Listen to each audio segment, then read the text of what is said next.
अब आपको दिखाते हैं बीजेपी अध्यक्ष जेपी नड्डा के साथ हमारी साथी श्वेता सिंह का एक्सक्लूसिव इंटरव्यू। आपको लग रहा है कि बेस बढ़ा है क्योंकि 2 सीटों से जहां पर आपके विपक्ष और खासकर कांग्रेस पार्टी ने सबसे ज्यादा इस बात को लेकर नाराजगी जताई कि 21 हम जीते, 2 सीट के साथ भारतीय जनता पार्टी ने सरकार बनाई। देखिए, कांग्रेस पार्टी की नाराजगी के कारण हम रुकने वाले तो नहीं हैं। हमने अपने आप को आगे बढ़ाना है। आज मैं ये कह सकता हूं कि जो 2018 की स्थिति थी, जो वो 2023 की स्थिति मेघालय में नहीं है। मेघालय बहुत बदल चुका है और यहाँ हम 60 सीट्स पर जब लड़ रहे हैं तो कोई हमसे ये नहीं पूछ रहा है कि आप 60 सीट्स पर क्यों लड़ रहे हैं, और सब ये कह रहे हैं बहुत अच्छा किया कि आपने 60 सीट्स पर चुनाव लड़ने का तय किया है। और एक गजब का उत्साह है लोगों में, उमंग है भारतीय जनता पार्टी को मेन स्ट्रीम में लाने के लिए। कल जो मेरी सभा हुई है, इतनी ठंड में, मैं चाहूंगा आप उसके विजुअल्स को देखिए, जिस तरीके से इतनी ठंड में महिलाओं का रिस्पांस मिल रहा था, युवाओं का रिस्पांस मिल रहा था, ट्राइबल्स का रिस्पांस मिल रहा था, वह बताता है कि भारतीय जनता पार्टी को लोग आगे लाने के लिए कृत संकल्प है और उनके मन में एक उत्साह और उमंग है। कॉनरेड सांगमा से रिश्ते समझ में नहीं आते हैं क्या? जो लोग ये कहते हैं कि एक बार चुनाव हो जाए तो फिर से एक साथ आएंगे, क्या आपको लगता है कि आपको जरूरत पड़ेगी? क्या आपको लगता है कि जो पिछले चुनावों के बाद हुआ था वो इन चुनावों के बाद भी? देखिए, हम पहले अपने आप को बढ़ाने के लिए लड़ रहे हैं और हमने उनको बड़े स्पष्ट शब्दों में कहा है कि भारतीय जनता पार्टी अपने आप को बढ़ाने के लिए लड़ रही है, और जब बढ़ाने के लिए लड़ रही है तो सामने तो लड़ाई होती ही है। अब जब लड़ाई के नतीजे आएंगे फिर उसके बाद देखा जाएगा। तृणमूल कांग्रेस का पूरे राज्य में पोस्टर दिखता है जहां पर वो अपने 1000 रुपए जो देंगे वो लोगों को, उसकी बात सुनाई देती है। आपका जो मैनिफेस्टो है उसमें ऐसा दिख रहा है कि महिलाओं पर खास फोकस है क्योंकि एक महिला प्रधान समाज यहां पर, लेकिन उसमें भी मुझे कई जगह आपके 1000 रुपए के वो दिख रहे हैं कि आप लोग भी लोगों के अकाउंट्स में डालने वाले हैं। देखिए, डिफरेंस है। पहले तो आप समझिए कि तृणमूल कांग्रेस का 1000 रुपए जो है वह एक तरीके का लोगों को गलत दृष्टि से फंसाने का है। तृणमूल का इंटेंशन क्या है? तृणमूल का इंटेंशन है टोलाबाजी, तृणमूल का इंटेंशन है माफिया राज, तृणमूल का इंटेंशन है मास इन्फिल्ट्रेशन, तृणमूल का M का स्टैंड्स फॉर मनी लॉन्ड्रिंग और C stands for corruption and commission.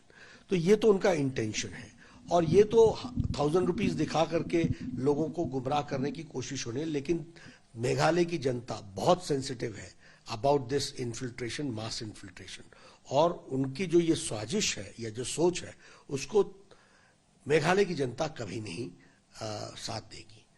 जहां तक भारतीय जनता पार्टी का सवाल है, हम एम्पावरमेंट कर रहे हैं। हमने क्या कहा? हमने कहा कि महिलाओं को हम किंडरगार्टन से लेकर के पोस्ट ग्रेजुएशन तक स्टडीज के लिए फ्री एजुकेशन देंगे। This is empowerment. हमने कहा कि कोई गरीब परिवार में कोई बच्ची पैदा होती है तो उसको 50,000 का बॉन्ड बना करके उसको देंगे। This is empowerment. अगर हमने ये कहा कि हम ये जो हमारी पेंशन है, ओल्ड एज पेंशन है या विधवा पेंशन है या विडोअर पेंशन है या हमारे हैंडीकैप पेंशन है, उसको हम 1000 तक ले जाएंगे। This is empowering the people who are left out. उसी तरीके से किसान सम्मान निधि, आपने कहा सिर्फ महिलाओं के लिए काम कर रहे हैं, नहीं, हम सीनियर सिटीजन्स के लिए भी काम कर रहे हैं, हम हैंडीकैप्स के भी, स्पेशल चिल्ड्रन के लिए भी काम कर रहे हैं, हम स्पेशली एबल्ड पर्सन्स के लिए भी काम कर रहे हैं, और उसी तरीके से हम किसानों के लिए भी काम कर रहे हैं। किसान के लिए हमने कहा है कि किसान सम्मान निधि में 2000 हम ज्यादा जोड़ेंगे। उसी तरीके से हम फिशरमैन के लिए भी हमने कहा है कि 6000 रुपीज जैसे किसान सम्मान निधि में मिलता है वैसे ही आपको हम अपनी तरफ से देंगे। तो दिस इज अवर, ये हमारा तरीका है काम करने का। तो हम एम्पावरमेंट की तरफ बढ़ा रहे हैं लोगों को। जैसे स्कूटी देंगे, किसको देंगे? मेरिटोरियस गर्ल्स को। तो मेरिट में गई है वो हम फाइनेंशियल सपोर्ट करेंगे। किसको करेंगे? जो टेक्निकल एजुकेशन करेगा। अब टेक्निकल एजुकेशन में कोई जाता है तो वो मेरिटोरियस तो है ही, उसको सपोर्ट होना चाहिए, क्योंकि technical education is a costly education, तो उसमें मदद करना हमारी जिम्मेवारी बनती है। राष्ट्रीय राजनीति पर भी कुछ सवाल मैं पूछना चाहती हूँ आपसे। राहुल गांधी बहुत आहत हैं, कह रहे हैं कि मेरा अपमान किया गया। नेहरू गांधी सरनेम को लेकर उन्होंने वाजिब सवाल पूछे और उनको कटाक्ष उन पर किया गया। देखिए, आहत नहीं होना चाहिए। जवान से निकली हुई शब्द और तीर, कमान से निकली हुई तीर, ये वापस नहीं आते। और लोकसभा या राज्यसभा ये कोई किसी व्यक्ति के विम्स और फैंसीज पर नहीं चलते हैं, ये नियमों के कारण चलते हैं और नियमों पर चलते हैं। बोलने के तरीकों के बारे में चीजें तय हैं और ये हम नहीं तय करते हैं। लोकसभा सेक्रेटेरिएट ने इसमें पोथियां लिख दी हैं, इसमें पुस्तकें लिख दी गई हैं, कानून बने हुए हैं। उसको कोई फॉलो करे तो आराम से पार्लियामेंट्री लैंग्वेज में कन्वर्सेशन होता है, कम्युनिकेशन होता है। जिन लोगों ने उन सब चीजों को एक्सपंज किया है वो किसी नियम के तहत किया गया है। आप उससे आहत होते हैं तो आपको ये भी अधिकार है कि आप अपनी बात को उनके सामने रखें और लोकसभा सेक्रेटेरिएट उन चीजों की चिंता करेगा, लेकिन बोलने के पहले सोचना चाहिए। पर वो गलत कह रहे हैं कि बीजेपी के सांसदों का एक्सपंज नहीं होता है, केवल उदाहरण ले आए ना, इसमें दिक्कत की क्या बात है? वो उदाहरण ले आए, स्टडी करें। मैं प्रधानमंत्री जी ने तो कहा ही कि विपक्ष अगर मेहनत करने लगे तो बहुत अच्छा रहेगा, तो मेहनत नहीं करते हैं। अब उन्होंने ऐसी वेग एलिगेशन लगा दिया, सब्सटैंशिएट कर दीजिए, किसने मना किया है? और सब्सटैंशिएट करने के लिए मैं आज बोल रहा हूं, आप 10 दिन बाद कर दीजिएगा, 20 दिन बाद कर दीजिएगा, कोई दिक्कत की बात नहीं है। बीबीसी पर जो कार्रवाई चल रही है, क्या वो बदले की कार्रवाई है सरकार की? बिल्कुल नहीं। देखिए, बीबीसी पर क्या हुआ है, बीबीसी में इनकम टैक्स की टीम सर्वे करने के लिए गई है। अब इसके पहले उन्होंने बीसीओ नोटिस दिए हैं, बीबीसी ने कोई जवाब नहीं दिया है। और बीबीसी ने कोई जवाब नहीं दिया है तो उसका नॉर्मल आउटकम क्या होता है? कोई भी इंस्टीट्यूशन हो, वो institution is bound to go and do the fact finding, physical survey करना ही पड़ता है। तो इट इज अ प्रोसेस, ये हमने नहीं बनाया है प्रोसेस। आप किसी को नोटिस जाता है, उस नोटिस का आपको जवाब देना पड़ता है। आप भी श्वेता जी इनकम टैक्स पे ही हैं, आपको कोई नोटिस आएगा, आप उसको रिस्पॉन्ड करेंगी, रिस्पॉन्ड करने के बाद कोई उसकी जवाब तलब होती है। आपके जवाब से सेटिस्फाई हो जाते हैं तो मामला वहीं फाइल हो जाता है। अगर सेटिस्फाई नहीं होते हैं तो फिर आपको या हमको बुलाया जाता है, और अगर उससे ज्यादा नहीं होता है और तो फिर फिजिकल सर्वे के लिए आप। सर, टाइमिंग को लेके लोग पूछ रहे हैं। टाइमिंग का क्या होता है? आप कभी भी कुछ करते रहो, उसके चलते कोई रुकता थोड़ी ना है। आपने टाइमिंग देख करके ये जवाब नहीं दिए थे क्या? ये आपने टाइमिंग देख करके जवाब नहीं दिए थे क्या? आपने जवाब नहीं दिए, उन्होंने एक्शन लिया है, वो सर्वे करने के लिए आ गए हैं। और मैं इसमें एक बात और कहूंगा, कांग्रेस वाले पूछने लगे हैं। श्वेता जी, मैं आपको रिकॉर्ड स्ट्रेट करना चाहता हूं।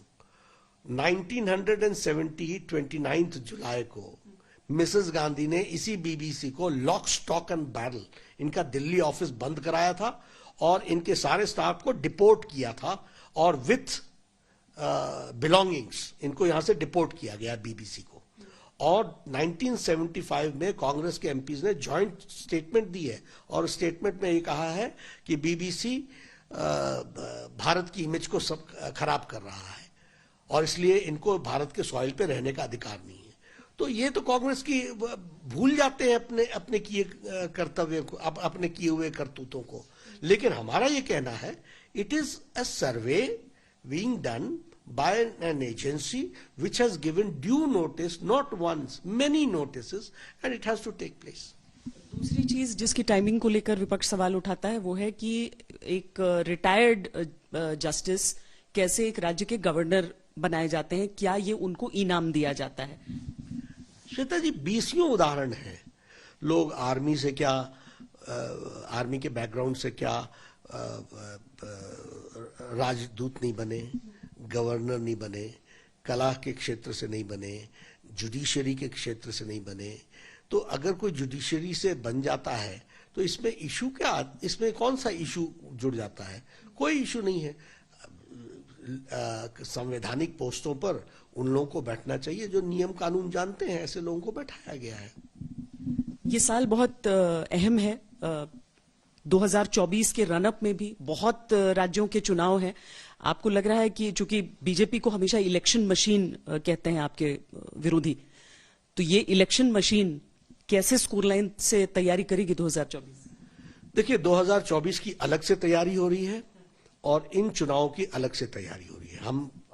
हम बहुत स्पष्ट हैं, 9 राज्यों के चुनाव हैं, 9 राज्यों के चुनाव को हम बहुत सीरियसली ले रहे हैं और इसी के साथ साथ लोकसभा चुनाव को भी ले रहे हैं। लोकसभा की रिक्वायरमेंट्स अलग हैं, स्टेट के इलेक्शंस की रिक्वायरमेंट्स अलग होती हैं। हम हर चुनाव को सीरियसली लेते हैं, इन चुनाव को भी मैं सीरियसली ले रहा हूं। जो ये 9 राज्यों के चुनाव हैं, इसमें मैं नहीं, मेरी पूरी पार्टी और प्रधानमंत्री मोदी जी का हमेशा हम लोगों को मार्गदर्शन भी मिलता है, उनका संरक्षण भी मिलता है, उनका वर्चस्व हमेशा हम लोगों के ऊपर है और हमारे पार्लियामेंट्री बोर्ड के सभी सदस्य अमित शाह जी, राजनाथ जी, सब लोग मिल करके हर राज्य की निटी ग्रीटीज को हम वर्कआउट कर रहे हैं और हम उसको अच्छा करने का प्रयास कर रहे हैं। बहुत धन्यवाद हमसे बात करने के लिए। तो जेपी नड्डा जी, जो कि इस बात को लेकर आश्वस्त हैं कि जो अभी चुनाव होंगे उसमें जहां पर सत्ता है वहां कायम रहेंगे और जहां नहीं है वहां पर बहुत बेहतर प्रदर्शन उनका रहेगा।